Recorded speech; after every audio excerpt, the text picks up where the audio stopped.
You changed jobs. There's money sitting in your 401k. Most people think you can either cash it out or just leave it alone. But did you know there are actually 4 options? One of them, if you do it wrong, triggers a 60-day window. Miss it. And the IRS keeps 20%. Another one lets you move every single dollar without losing a penny. Today, we're breaking down exactly what to do with your 401k when you leave a job. Here's what we're covering. 1. Your 4 options. 2. The pros and cons of each. 3. 2 rollover methods. 1 safe, 1 dangerous. 4. A decision framework to help you choose. What are your 4 options? Let's clarify one thing first. Strictly speaking, a rollover means moving money from a 401k to another retirement account. But when you leave a job, you actually have 4 options. Not all of them are rollovers. According to IRS rules, your 4 options are: 1. Leave the money in your former employer's 401k. This is not a rollover. You're just leaving it alone. 2. Roll it into your new employer's 401k. This is a rollover. 3. Roll it into an IRA. This is a rollover. 4. Cash it out. This is not a rollover. It's an exit. We're going through all 4 today. Option 1. Leave it with your former employer. This is the simplest option. Do nothing. Most companies let you keep your account, but not all of them do. Under the 2026 rules, if your balance is under $1,000, the plan has the right to force a cash out and send you a check. Between $1,000 and $7,000, the plan has the right to force a rollover to an IRA. Over $7,000, the plan cannot force anything. You get to decide. Important. The plan has the right to do this, not the obligation. Whether they actually do it depends on your specific plan's rules. Log in and check. Don't just assume. Now let's talk about the pros and cons of leaving it. First, the good stuff. You keep access to institutional low-cost investments. These are the same funds big institutions use. Lower fees than what you'd get on your own. Second, 401ks have stronger creditor protection under federal law than IRAs. If you're worried about lawsuits or bankruptcy, that matters. Third, this is a big one. If you leave this company in or after the year you turn 55, you can withdraw from this employer's 401k without the 10% early withdrawal penalty. But there are some catches. It only applies to the 401k of the employer you leave at or after 55. Not old plans, not IRAs. If you roll this money into an IRA or a new 401k, you lose this rule. The rule of 55 stays with that specific plan. And some old plans may not allow partial withdrawals. So even if you qualify, you might be forced to take the entire balance at once. No ability to spread it out over time. Now the downsides. First, you can't make new contributions. Once you leave, that account is frozen. Second, no 401k loans. If you need to borrow against it, you can't. Third, withdrawal options may be limited. Some plans only let you take it all or nothing. Fourth, RMDs start at 73 or 75 depending on your birth year. But to be fair, that's not unique to this option. It applies to all retirement accounts. So whether you stay really comes down to plan quality. If the fees are high or the investment options are poor, it's probably not worth keeping. Option 2. Roll into your new employer's 401k. Let's start with the pros. First, money continues to grow tax-deferred. Second, consolidates all retirement assets in one place. Third, keep institutional low-cost investments. Fourth, if you leave the new company at or after 55, you can use the rule of 55. Again, only for that employer's plan. Now the cons. First, your new employer must allow incoming rollovers. Second, Investment choices are limited to the new plan. Third, this one's specific. If you hold company stock from your former employer, there's a rule called net unrealized appreciation, or NUA. Handled correctly, it could save you some taxes. Handled wrong, it could cost you. It's complicated. Definitely something to talk to a tax advisor about. And if you don't hold company stock, you can ignore this entirely. So the decision really comes down to one question. Is the new plan any good? Good plan? Low fees? Solid investments? Roll it. Bad plan? High fees? Limited options? Probably skip it. Option 3. Roll into an IRA. This is the most popular option.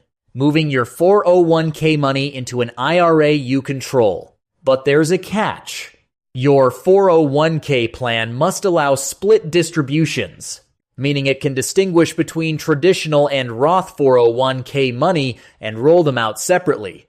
Some older plans don't support this. If the plan doesn't allow splitting, everything gets rolled out together into one IRA, and traditional and Roth funds will be mixed together. Let's start with the pros. First, way more investment options than any 401k. We're talking stocks, bonds, ETFs, mutual funds, pretty much anything you can think of. Second, you're in control, not your employer. You decide where the money goes and how it's invested. Third, you can keep it clean. Traditional 401k money goes into a traditional IRA. Roth 401. K money goes into a Roth IRA. No mixing, no surprises. Now the cons. First, IRAs have weaker creditor protection than 401ks. If someone sues you, that matters. Second, no loans. You can't borrow against an IRA like you can with a 401k. Third, more investment choices also mean more decisions. Sounds good, but it can be overwhelming if you don't want to manage it yourself. Fourth, IRAs also have RMDs starting at 73 or 75 depending on your birth year. Same rule as 401ks. You can't avoid it. So who's this for? Rolling to an IRA is best for people who want more freedom and control over their investments. If you like picking your own funds and don't mind managing it, this is probably your best bet. Option 4, cash out. And I'm just going to say it. This is the worst move you can make. First, the entire amount becomes taxable income. It all gets added to your tax bill. Second, if you're under 59.5, there's a 10% penalty. Over 59.5, no penalty. But income tax and state tax still apply. Third, state tax might also take a cut. Here's a quick example. $50,000 cashed out at age 50. Federal income tax could be $8,000 to $10,000. Penalty is $5,000, plus state tax. You could lose over $20,000 of that $50,000, unless it's a real emergency. Don't even think about it. Now let's talk about the two ways to actually move your money. One safe, one dangerous. First, the safe one, direct rollover. The money goes straight from your 401k plan to the new retirement account. You never touch it. It moves directly between financial institutions. No tax withholding. No 60-day deadline. Not taxable. No penalty. And no limit on how many times you can do it. This is the way to go. One thing to watch out for. Some 401k plans don't allow splitting by sub-account for direct rollovers. They might only let you do a full, single transfer. So check your plan's rules before you start.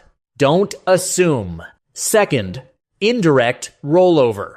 This is where people get burned. The 401k plan sends a check to you, and you have 60 days to deposit it into a new account. Here are 3 key rules. First, the plan administrator must withhold 20% for federal income tax. If your balance is $100,000, the check you receive is only $80,000. Second, you have 60 days. The clock starts from the day the plan issues the distribution. not the day you receive the check. If the mail is slow, your window is even shorter. Third, the same IRA can only accept one indirect rollover in a 12-month period. You can send it to different IRAs. Though, it's not a global once-a-year limit. Here's the mistake a lot of people make. They get that $80,000 check in the mail and think, all right, I'll just deposit this $80,000 and I'm all set. Wrong! To complete a full rollover, you have to come up with the missing $20,000 yourself, out of your own pocket. Let me show you what that looks like. You've got $100,000 in your 401k. The plan sends you a check for $80,000 because they withheld 20% for taxes. You deposit that $80,000.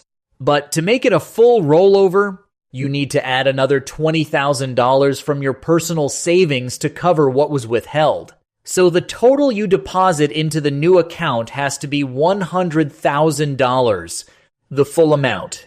If you only deposit the $80,000, that missing $20,000 becomes taxable income.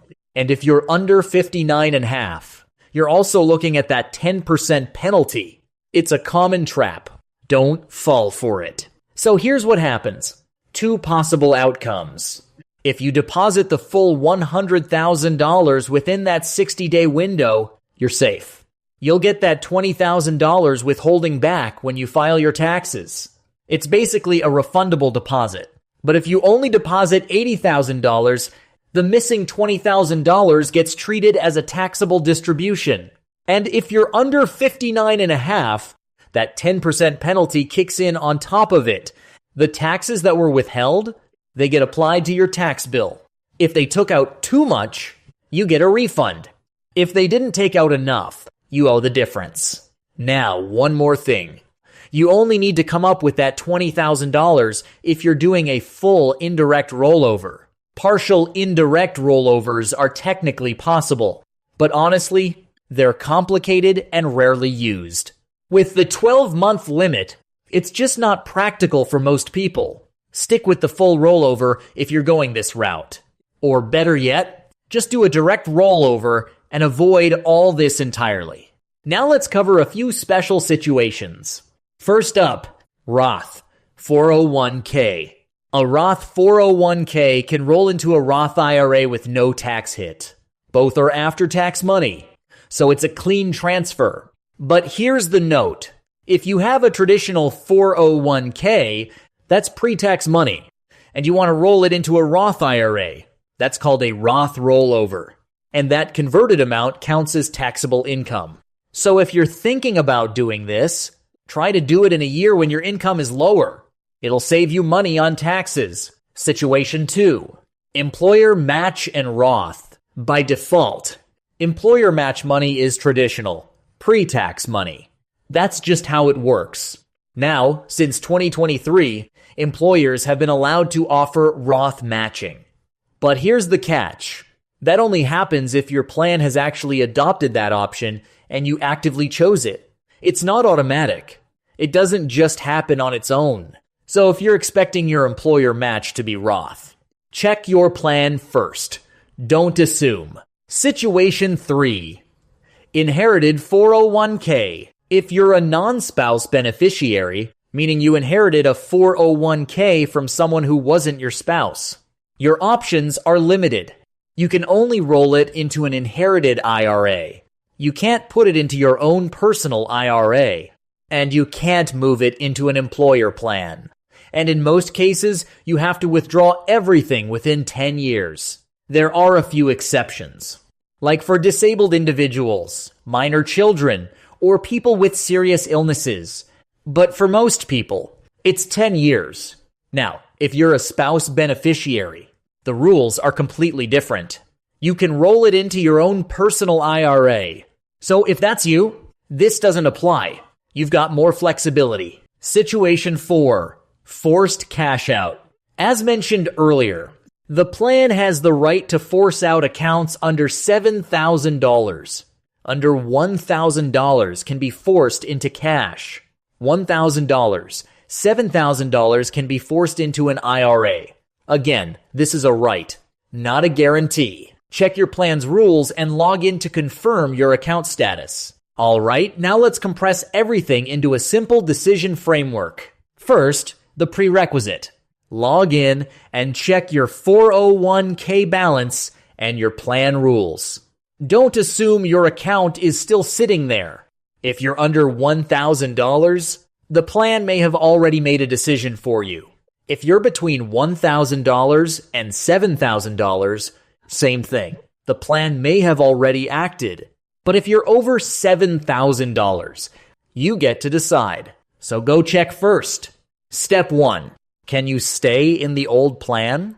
If yes, and the plan has low fees, good investments, and you might use the rule of 55, then consider staying.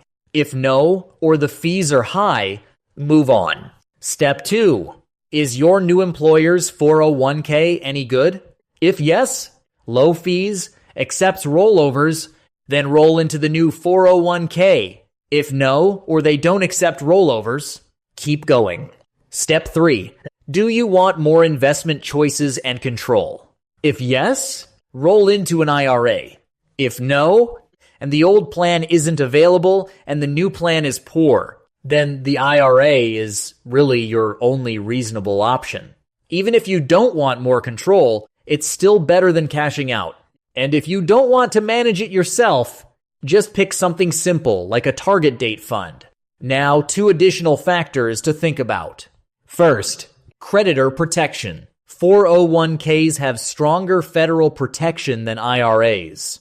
If you're in a high liability profession, like medicine, law, real estate, or business ownership, or if you're concerned about bankruptcy, this matters. Second, the rule of 55. If you plan to retire at 55 or later, keeping your money in a plan that qualifies for Rule of 55 could give you an advantage. A few key things to remember. First, you have 4 options, and cashing out is your last resort. Second, understand the 2 rollover methods. Always choose direct rollover. Third, accounts under $7,000 might get forced out. Don't just leave them sitting. I'm Gino. Next episode, we're covering RMD rules under Secure 2.0. If you were born in 1959 or earlier, RMDs start at 73. If born in 1960 or later, at 75. See you next time.